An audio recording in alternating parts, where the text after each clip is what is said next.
Hi guys, welcome back to my channel. Welcome if you are new. My name is Heather. I'm a homeschooling mom of 3 kids, elementary, middle, and high school. We are going into our 12th year of homeschooling this year.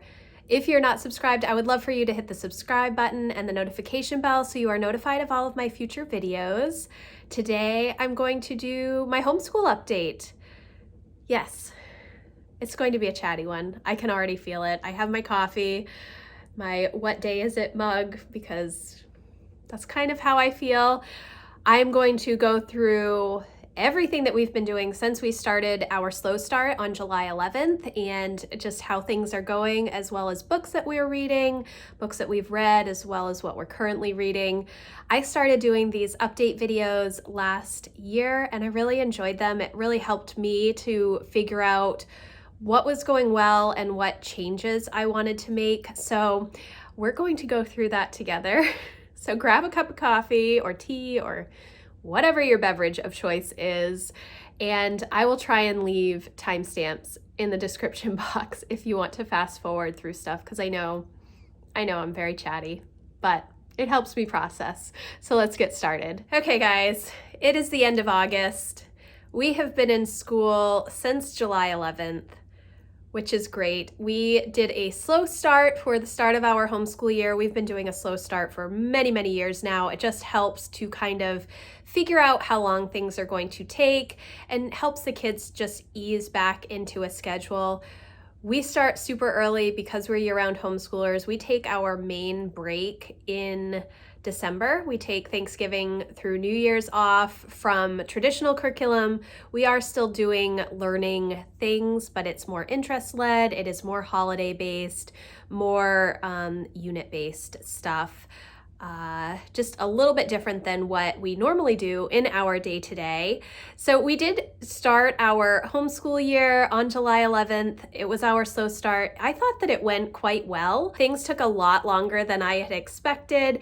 And you know, for the first time in a while, I was not really ready to start the homeschool year. Not that I wasn't prepared with all of the books and all of the curriculum and knowing what we were going to be doing, but I did not feel like I wanted to say goodbye to summer at that point. It was fine. We still spend a lot of time outside. We're still doing a lot of fun stuff.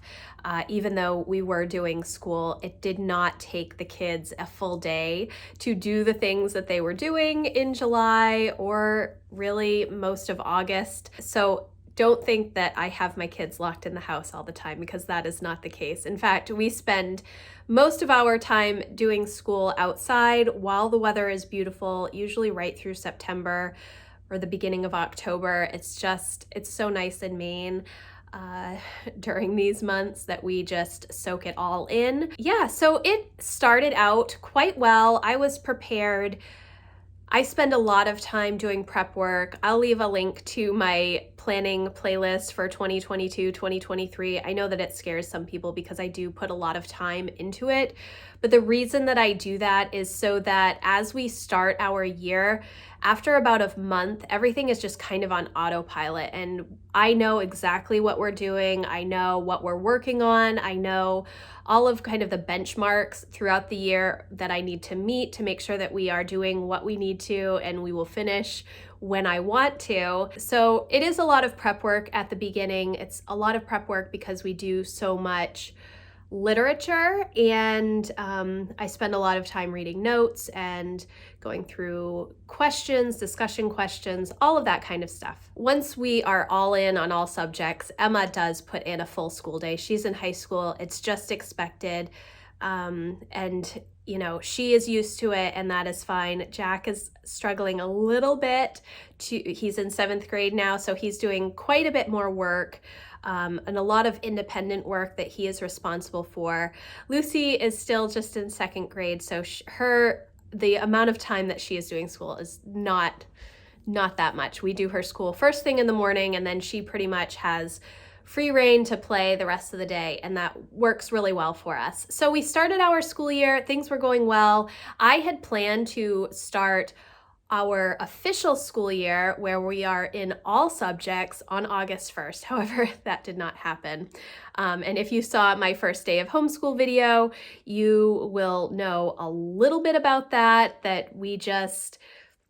some things happened at the end of July, mainly our car that my husband uses to go back and forth to work was no longer fixable, and we had to look for a new vehicle. And honestly, looking for a new car right now, or a used car, or any sort of vehicle is challenging. Maybe it's not in some other areas of the country, but in Maine, it was incredibly difficult to find something that we wanted. So that kind of threw a wrench into everything. Towards the end of July and the beginning of August, we were just running around crazy, and I did not feel like I had any mental energy to put into homeschooling. The kids were still doing their work, but I didn't feel like we could really start our first day because we were going back and forth to the bank. It was just a pain. Anyways, that was a lot about a car, but I feel like that took up a big chunk of time as we have started this homeschool year, and it kind of threw me for a loop.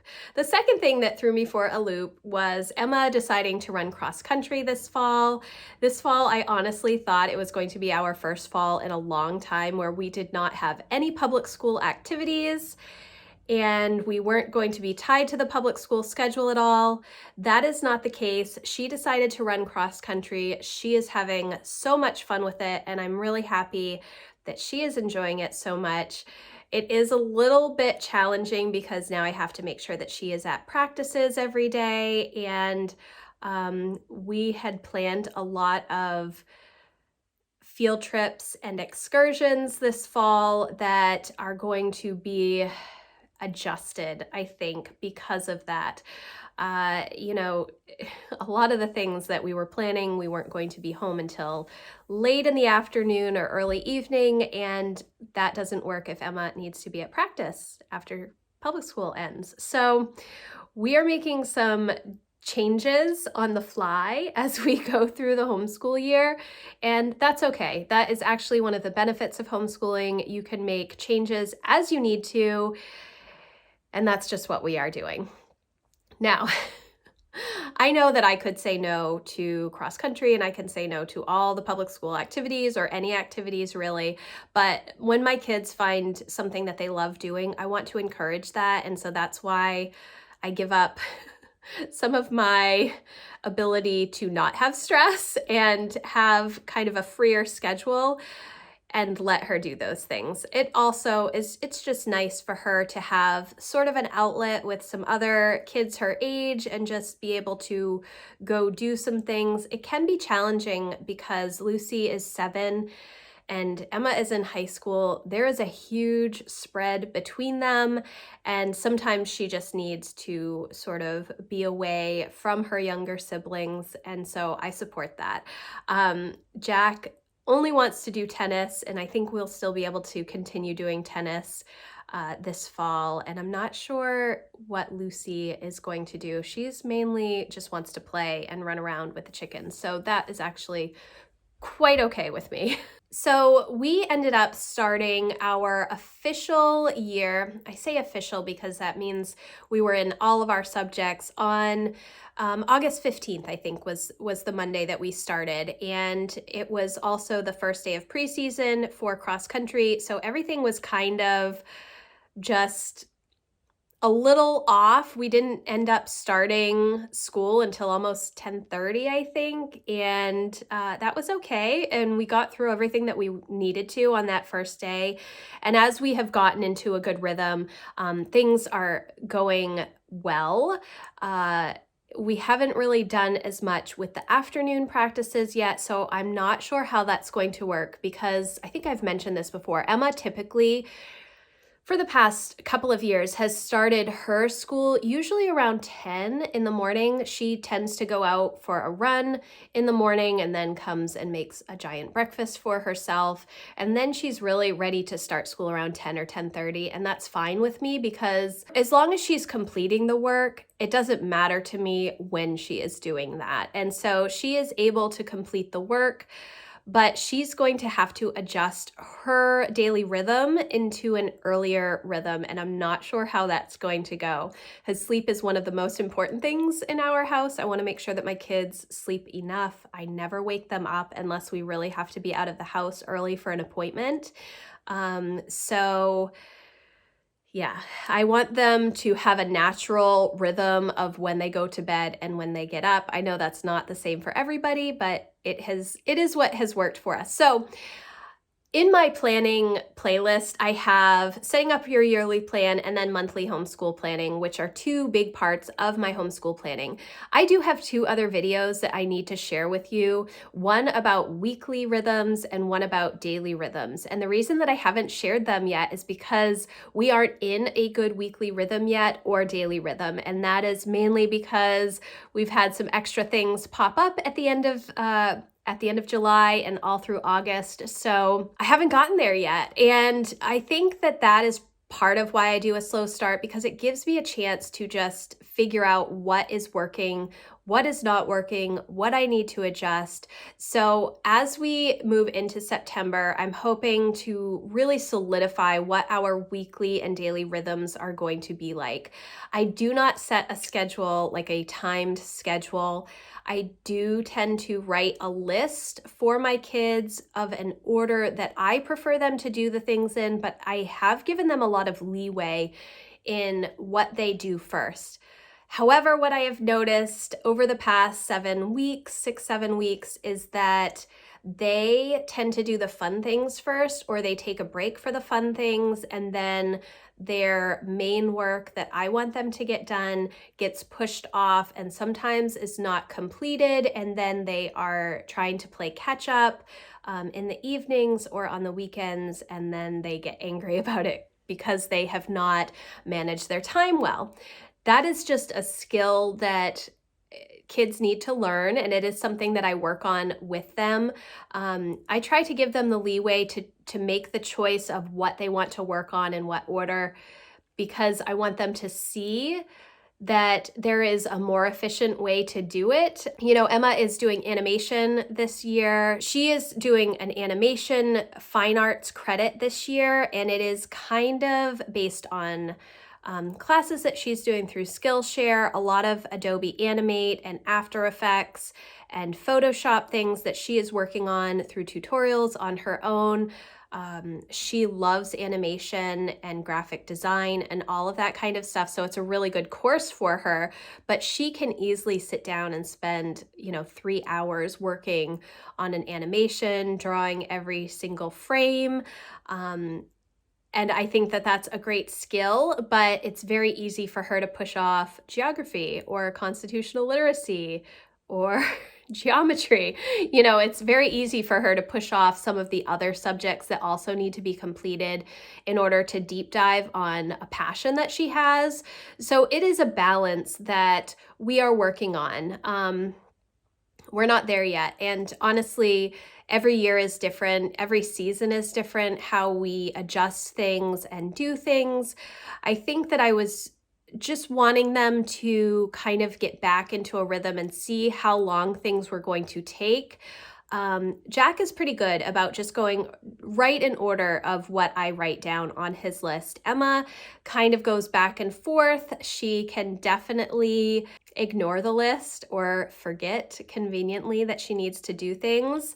And it's something that, it's just like a teen thing. I feel like that she just needs to work on, and we need to work on together.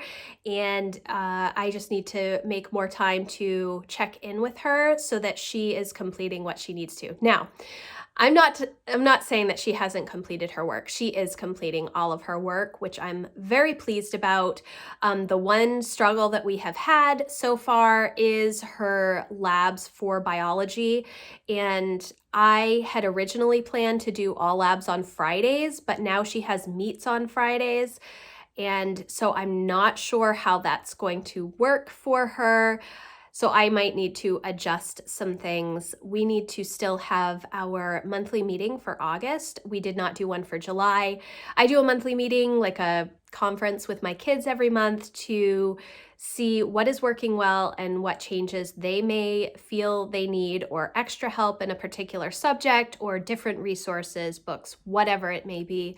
I like to check in with them monthly. Obviously, I know what's going on day to day, but sometimes they surprise me with what they want to talk about. Sometimes I have things that I want to discuss, and a monthly conference or a monthly meeting is a really good way to address those things. But overall, I'm very pleased with how things are going. Lucy is doing great with all of her school. Emma and Jack are also doing great with what is required of them. They've been reading all of the books that I have listed for the year.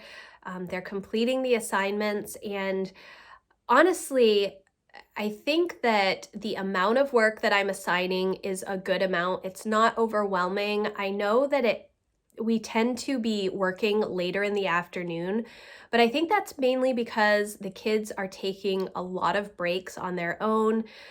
Jack will start school, and then around 11 o'clock, he says he's going to go out for a run walk. So he and Lucy go outside and run and walk.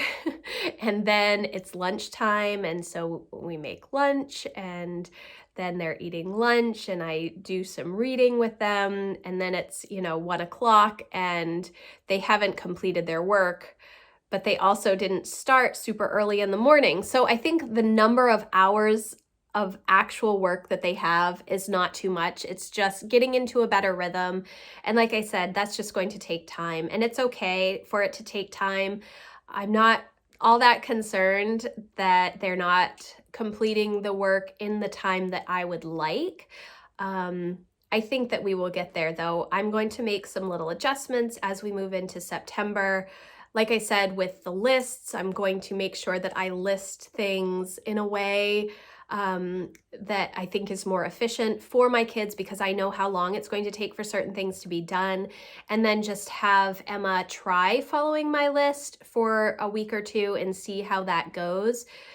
She does better when she follows my list, and so I'm going to encourage that, but I don't want it to be, I don't want her to feel like I'm being overbearing with a rhythm. I just want to make sure that she is doing what needs to be done, so that she has enough time to do the other things. And then part of that daily rhythm, weekly rhythm for me is I do a lot of time blocking in our days, because I want to make sure that I can give my undivided attention for a specific thing in a block of time. So when we're doing our homeschool block, I don't want to be working or doing video editing or being in my main homeschool network Facebook group answering questions. I just want to be homeschooling.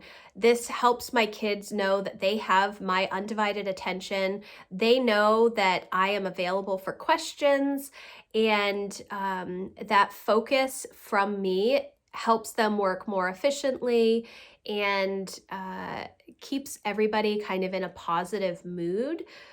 When I'm trying to do a million things at once, which there are days that I do have 100 things on my list and I'm just trying to do all of the things at the same time, it's not great, and it stresses me out. It stresses my kids out.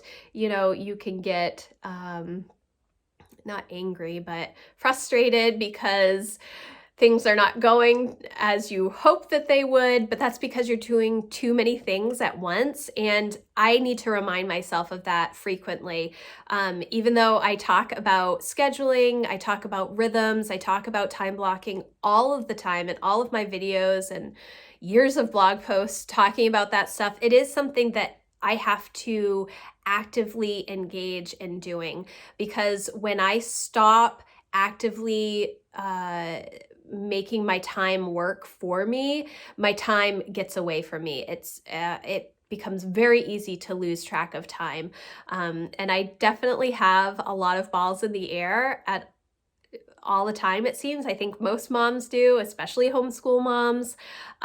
So it's very easy for time to get away from you, or for you to just kind of mentally check out because there's so much going on, and then you just scroll through Instagram for an hour and you're like, oh, that hour's gone. Where did that hour go?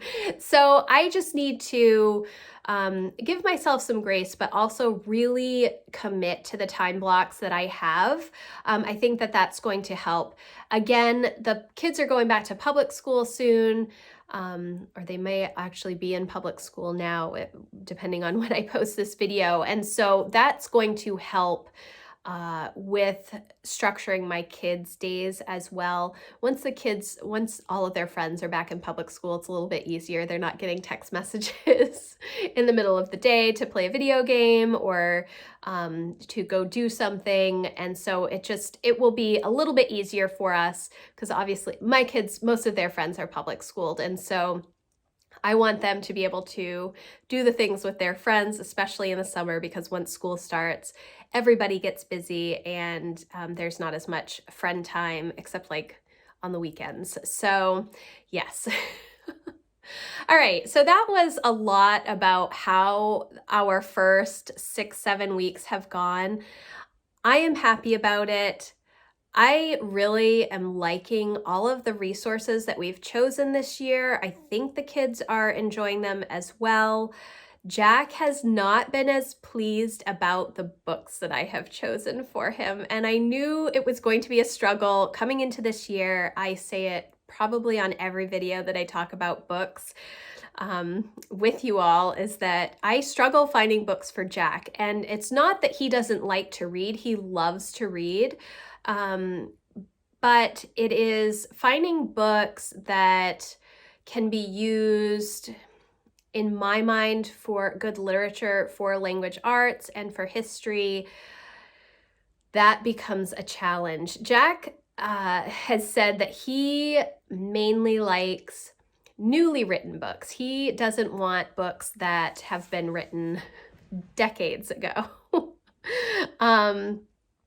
Partly because of the language and the content. He just does not identify with the historical books that we have always used with Sunlight. There are some really great books that he has enjoyed, and he does like them when I read to him, but when he's reading on his own, he much more prefers like adventure books, James Patterson type books, some mysteries, the Hardy Boys and all of that. He really enjoys all of those types of books.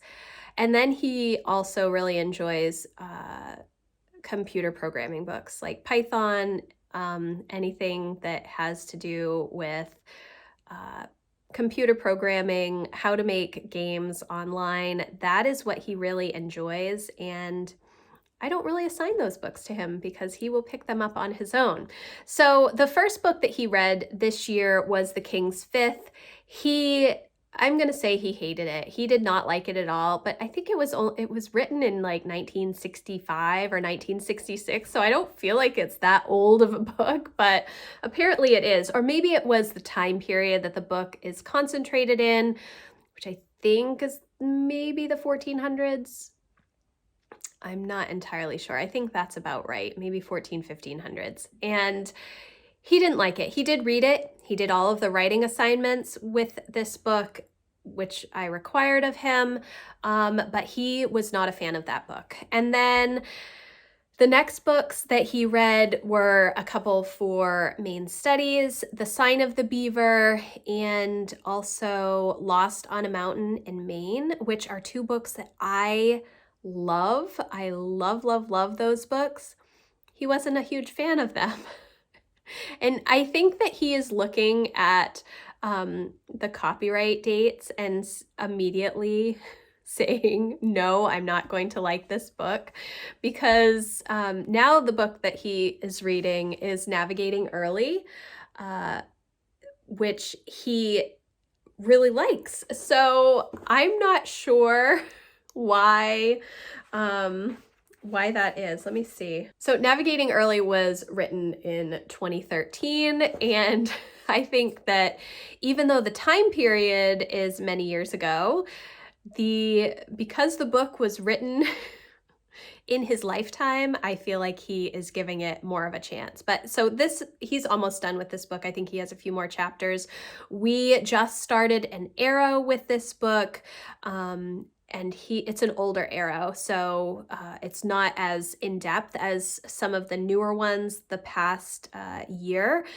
But it is good. He has the copy work. We are just starting it. The way that we do arrows in our home is that I have the kids read the book, or I read the book until we're at least like halfway through it, so that we are through enough chapters to get to the content for the first couple of weeks of the arrow. Sometimes when it's a book that my kids are going to read individually, I will just have them read the book and then do the arrow the next month. He started this book a little bit later than I expected because he did drag his feet on the King's Fifth.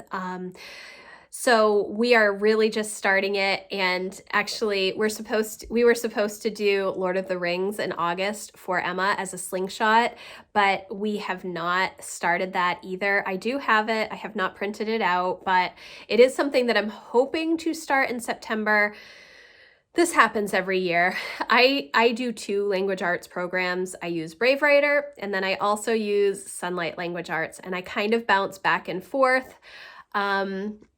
But because everything was kind of out of whack at the end of July, beginning of August, it just put me back with some of the things that I need to do, but I'm not concerned about it. And the reason is because they do have the Sunlight Language Arts, so I'm not concerned about that. They are still reading the books that I have for the Brave Writer literature guides. We have not started Help for High School for Emma yet. That is something that I plan to start in September.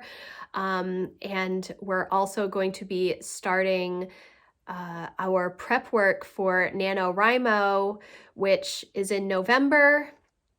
And in years past, we have done just starting on November 1st. NaNoWriMo, if you do not know, is National Novel Writing Month.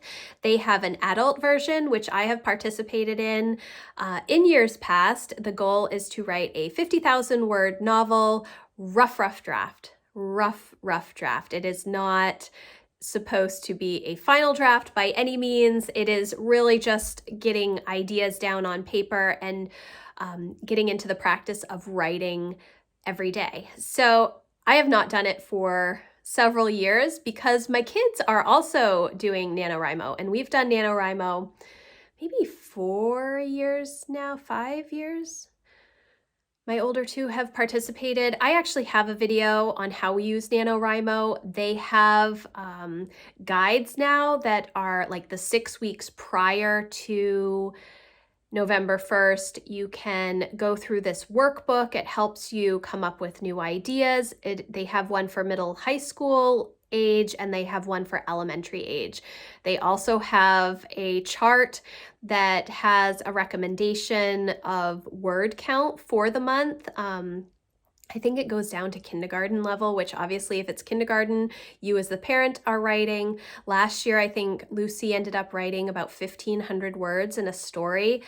She was just dictating it to me, and I wrote it in a Word document. And so she had such a great time with that. All of my kids love to do NaNoWriMo, and that becomes a big focus of our English and language arts in the fall. That was a tangent. But yes, so they are still doing language arts. They are still reading the books that I require.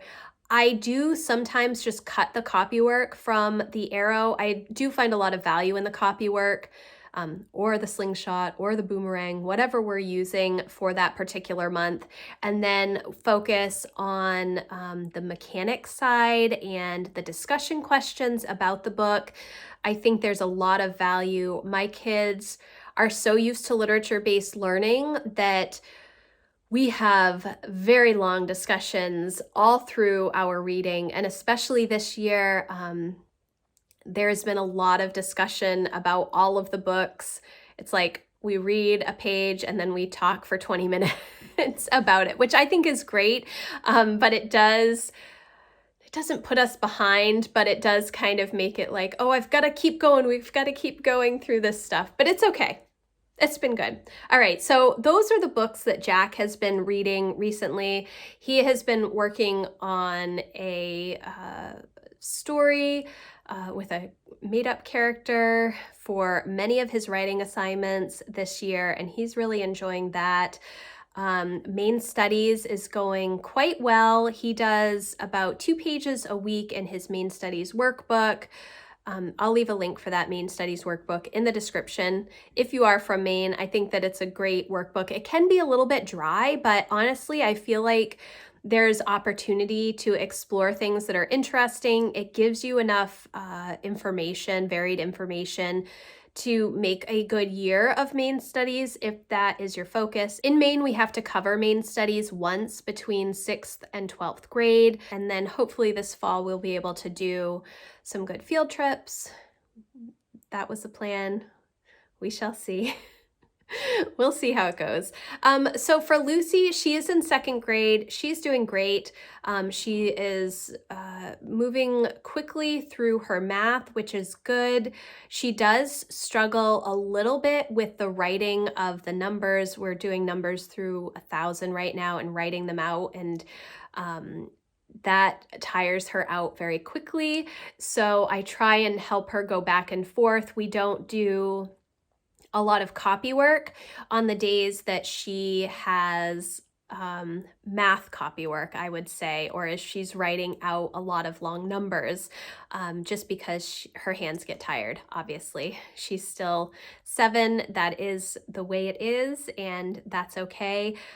She is enjoying all of the books that we are reading. So Lucy's main reading right now is this beginner's Bible, and she just reads a story each day, and then she talks about it with me so that I can make sure that she's understanding the content. These are obviously stories that she has heard many times in Sunday school.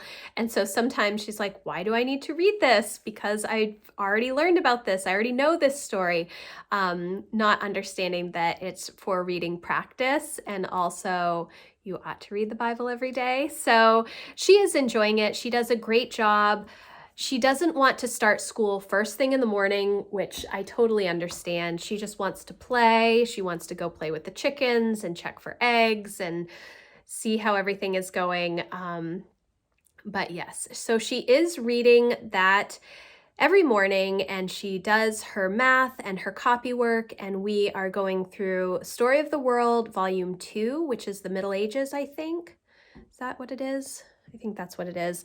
And we read Red Sails to Capri. I finished that several weeks ago, and now we are reading Tales of Robin Hood, which she likes quite a bit. Once this is done, we'll watch the Disney movie. I always like to have some sort of movie with the books that we read, some sort of either documentary or some sort of movie. And actually, I think somebody commented on one of my videos recently about a documentary that incorporates the Red Sails to Capri, or the location. So I'm gonna have to go back actually and see what that is. So I probably have that on Curiosity Stream. So she is enjoying all of that stuff. It really takes us maybe about an hour and a half to get through her work each day. And then she has a lot of free time to play, which is good. And then the other thing that she does is she is reading every night by flashlight. I let all of my kids read at night. My older 2 sometimes will do their school reading at night, or just a fun book that they want to read. I don't enforce a bedtime, which I know a lot of people are like, why don't you enforce a bedtime? Well, it's just, I just haven't done that. I do the bulk of my fun reading at night, and so I let them read by flashlight, and it actually helps settle them, and they go to sleep. Reading helps me go to sleep too. So Lucy has been reading at night. I do have a video about our summer reading and how that went, the books that my kids read. And I talked about some of the books that Lucy has read at night. I talked about all the kids reading actually, but so she recently finished The Littles. This was not her favorite book, but she did enjoy it. She did, I think there's, oh yes, there are multiple books of the Littles, but she did not want to continue reading the series, which I thought was funny because both Jack and Emma loved this book when they were her age. So, you know, different kids, different reading tastes. And then the other book that she is reading currently and she's almost done with is the first book in the Mia Mayhem series, and she is definitely enjoying this. She likes all the Marvel movies, so she hasn't watched all of the Marvel movies, but she's seen a good part of many of them because I love all the Marvel movies. But she's almost done with this book. I think she has one chapter left, and then I'm not sure what she is going to read next at night. I have so many early chapter readers that she can choose from. I have like all of the Nancy Drew Clue Crew books. I have those Hardy Boys journal books. I have all kinds of so many different early chapter books that she can choose from, which is actually kind of nice because I don't have to think about that anymore because I have so many options that she can just choose on her own instead of me trying to find books for Emma and Jack, which is what I did do in the past. And then for Emma, she is doing great in all of her subjects. She's really excelling in her writing this year, which was going to be a focus for us. She has been reading some nonfiction that I'm assigning that isn't really school related. It's more, I guess I would say it's more personal development. She's reading Thomas Jefferson Education for Teens, which is a book that I read maybe in February of this year. It has some great book lists. It talks about the scholar phase, which is what she is in now, and how to structure her day and learning through reading and reading the classics, and a lot of great questions to make you think. And it also talks about annotating books and taking notes while you're reading books, which I think is a great skill to have and something that we haven't really focused on in the past. She has amazing comprehension and almost like a photographic memory, so she is very good about telling you details and explaining things, but I want to make sure that I am helping her translate that into note-taking so that as she moves through high school and hopefully eventually college, she will have those skills that she needs. We're hoping to do dual enrollment, which is an option in Maine with the community college so that she can take credits at the college that also count for high school. Maybe next year, maybe the year after, we'll have to see. So she is reading that. And then the next book that I have for her, she's almost done with this Thomas Jefferson Education book. I just give her like, read this chapter over the next week or so. I have the 7 Habits of Highly Effective Teens. I think that's what it's called. Let me grab it. Yes. So I have the 7 Habits of Highly Effective Teens. I read the 7 Habits of Highly Effective People in college. I still have that somewhere on one of my bookshelves. So I thought that this looked really good. It's a bit thicker, but I think that these types of books are really helpful for teens. It just gives them some good ideas about life. It's stuff that they haven't experienced before. And so she'll read it and then we'll discuss it together. I will probably read it first, or I will grab it on audio so I can listen to it quickly. And then we'll discuss it together. She'll take notes. I am going to be getting her like a bullet journal so that she can start having a notebook that's primarily for book notes of books like this, not her normal schoolwork, because obviously she has a math notebook that she takes notes in and a science notebook that she takes notes in and stuff. But I think that having sort of a reading journal that you can also take notes in will be good for her. She does have the reading journal from Cultivate What Matters. I did a review of that. I don't think they're in stock anymore, but I did buy that reading journal for her, and she has started to use that. That's going to be for all of the books that she reads, not just nonfiction, not just school books, but all of the books that she reads. But I want her to have a separate notebook for those personal development type books, just so that she has a place to write things down. In Thomas Jefferson Education, they encourage you to write in the margins of the books, but the books that I have purchased do not have a lot of margin space for note-taking or annotating. So I think just having a little notebook that she can use or a bullet journal will be helpful. Then she can just write like the page number of the particular quote. She can still underline things that she finds important in the books, but writing the actual notes about what she's underlining, I think would be more of a challenge in some of the books that she has. Okay, so for her reading so far, the first book that she read this year is The Best of Father Brown. These are short little mysteries. She loved this book. She's doing classical literature, so you know the content is quite a bit older. The language is different than if you're just reading a normal fiction book from now, but she really, really, really loves that that language and reading those types of books. I've said before, she loves all of the Jane Austen books and has read those many times and listened to them on audio many times. And she is going to be reading Pride and Prejudice this year for her English credit. I don't know if I'm actually going to make her read it or if she's just going to kind of go through and scan some of the notes, because it's an annotated version that has it's like a page of text from the book and then a page of notes. So we'll see how that goes. I don't think she's reading that until maybe week 18, 20. So she finished this book, which she loved. She thought it was really funny. It has that dry humor that she really enjoys. And then she also read Oliver Twist by Charles Dickens. She really liked this one as well. She didn't like some of the characters in here, which obviously some of the characters are really bad in Oliver Twist. We are going to watch the PBS Oliver Twist miniseries. I watched that when it came out. When did it come out? Maybe in 2010, maybe in 2012.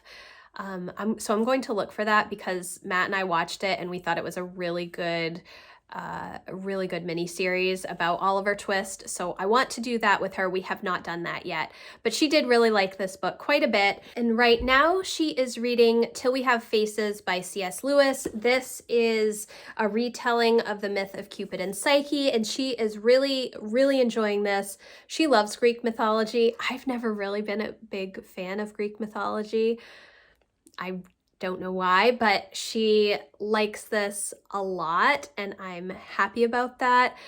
I don't think there's going to be a bad book in this level 200 language arts that she's doing this year for her English credit. The classical literature selections that she is going to be reading this year are all really amazing books. I've read the majority of them and I love them, and she definitely follows my reading tastes, which is good. Last year she did level J language arts, which was a lot of fantasy and science fiction, and she loved those as well.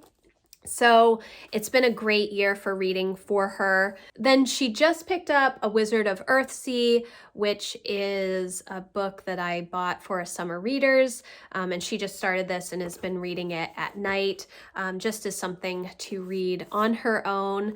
Again, I have that summer reading video where it goes over all of the other books that we've been reading lately. So if you're interested or you're looking for book selections for elementary, middle, or high school, you can check out that video. I'll have a link in the description box.